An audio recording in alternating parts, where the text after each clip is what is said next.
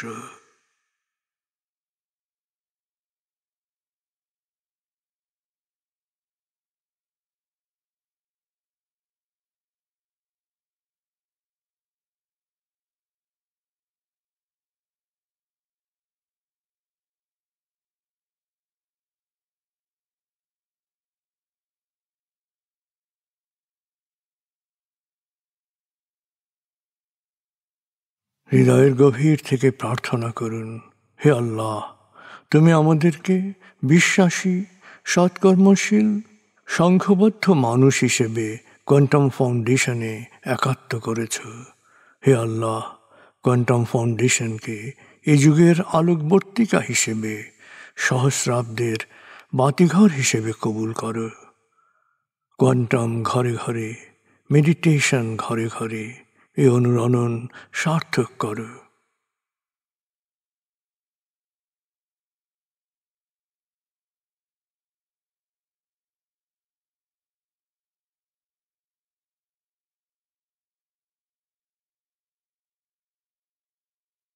হে আল্লাহ, হে দয়াময়, হে মেহেরবান, কোয়ান্টাম ফাউন্ডেশনের সকল কার্যক্রম, শিক্ষা সেবা, শুদ্ধাচার, রক্তদান, এতিমান, প্রবীণ সেবা, চিকিৎসা সেবা, খতনা, মাতৃমঙ্গল, দাফন, কোয়ান্টাম মেথড কোর্স, এই সমস্ত কার্যক্রমকে সদকায়ে জারিয়া হিসেবে কবুল করো। এই কার্যক্রমে যারা সেবা দিয়েছেন তাদের সবার জীবনকে বরকতময়, প্রশান্তিময় করে দাও।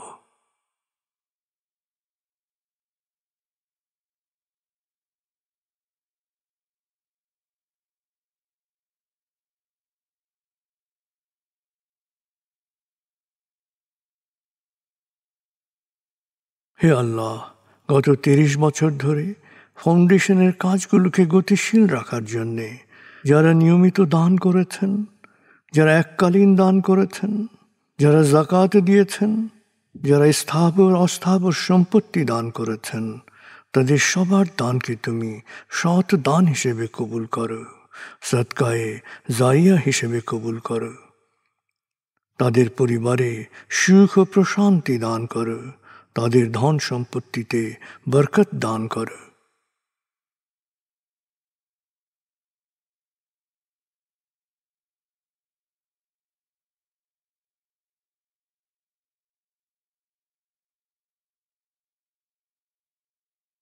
এবার দেশের জন্য দোয়া করুন। হে আল্লাহ, দেশের প্রতিটি মানুষ যেন প্রজ্ঞাপূর্ণ সিদ্ধান্ত নিয়ে নিজের কাজ সবচেয়ে ভালোভাবে করতে পারে, সবাইকে সে তৌফিক দাও। হে আল্লাহ, তুমি আমাদের তোমার বিশেষ অনুগ্রহ ভাজন জাতিতে পরিণত করেছ, অফুরন্ত অনুগ্রহ সম্পদ দিয়েছ, বিশ্বকে বিভিন্ন ক্ষেত্রে নেতৃত্ব দেওয়ার মতো মেধা ও মস্তিষ্ক দিয়েছ। আমরা যেন ভালো মানুষ, ভালো দেশে রূপান্তরিত হতে পারি, আমাদের সেই তৌফিক দাও।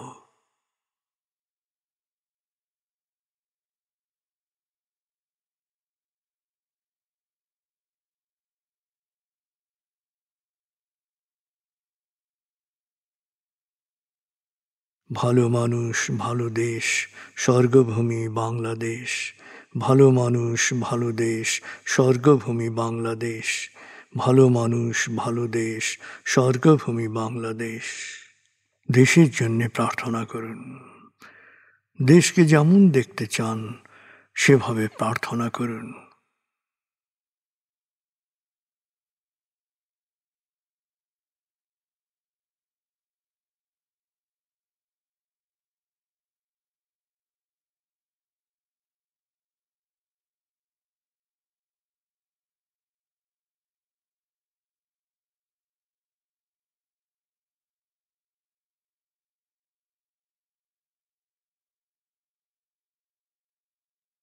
হে আল্লাহ,